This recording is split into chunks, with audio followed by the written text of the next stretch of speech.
Desa di mana tempatku tinggal sedang dilanda rumor maling. Malam hari menjadi sangat rawan karena pada jam segitulah biasanya maling beroperasi. Anehnya, maling tersebut selalu menjarah rumah yang saling berdekatan, misalnya saja malam ini rumah nomor 1 kemalingan, dan esoknya, rumah nomor 2 yang selanjutnya menjadi target, begitu seterusnya. Namun di sini aku bukan bercerita tentang aksi maling tersebut, tapi aku akan bercerita bagaimana peristiwa yang menimpaku dan teman-temanku yang saat itu mendapat tugas ronda malam untuk mengamankan desa dari teror maling tersebut. Namun sialnya, kami mendapatkan tugas ronda itu tepat pada malam Jumat Kliwon.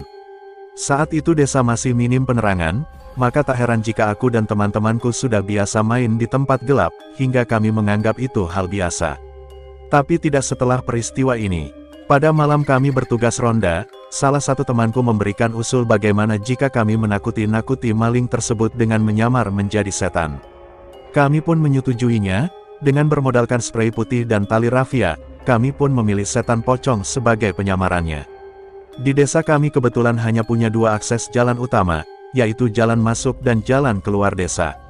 Aku dan teman-teman sepakat bahwa tidak mungkin si maling tersebut menerobos 2 jalan tersebut, karena tak mungkin ia berani masuk lewat jalan yang terbuka macam itu. Lalu kami putuskan untuk menunggu maling tersebut di area pesawahan. Hari Kamis tepat malam Jumat Kliwon, aku dan teman-teman sedang berada di tempat yang gelap di antara tumbuhan padi. Jumlah kami saat itu adalah 7 orang, yang berarti angka ganjil. Nenekku sering bercerita, angka ganjil itu fague. Konon, biasanya angka ganjil tersebut akan berubah menjadi genap. Kalau tidak salah satunya ada yang hilang, maka akan ada sosok lain yang akan memenuhi angka ganjil tersebut. Tapi kami tak peduli dan merasa itu hanyalah sebuah cerita, mengingat kami sudah sering sekali main dan berkumpul di tempat yang seram dengan jumlah ganjil, namun tak pernah terjadi apa-apa.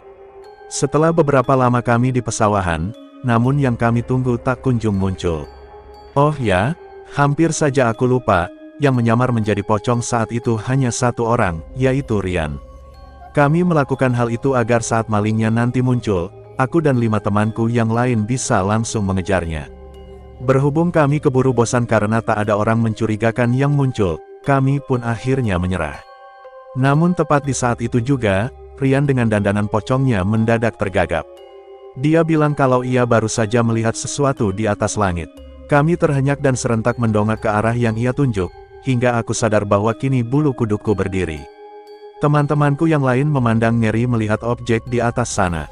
Tepat di atas kami ada sesuatu berwarna putih yang tengah melayang. Aku sempat berpikir bahwa itu hanyalah plastik yang terbang tersapu angin. Tapi seramnya benda tersebut tidak bergerak sedikit pun, padahal angin sedang berhembus dengan kencang. Aku berharap itu adalah sesuatu lain dan bukan sosok menakutkan yang sempat melintas di pikiranku. Tapi bentuknya yang lonjong dan tinggi dengan bagian atas dan bawahnya terikat, tak mampu aku elakkan.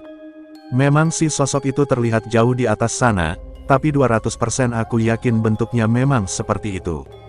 Aku dan teman-teman yang lain mulai meringis ngeri. Serentak kami memutuskan untuk pergi dan pulang ke pos ronda. Tapi sialnya, benda di atas itu tiba-tiba saja mengarah pada kami dengan kecepatan yang tinggi. Aku dan yang lainnya terperangah karena sebentar lagi kami akan tertimpa benda tersebut.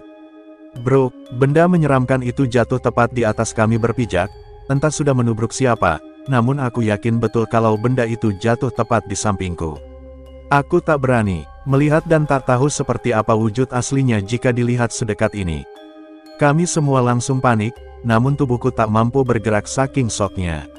Aku mendadak lumpuh dan tak bisa kemana-mana, tapi untungnya salah satu temanku yang saat itu mampu bergerak langsung meraih tanganku, membuat persendian tubuhku kembali normal. Aku pun akhirnya melakukan hal yang sama pada salah seorang yang ada di dekatku untuk membantunya berdiri dan berlari.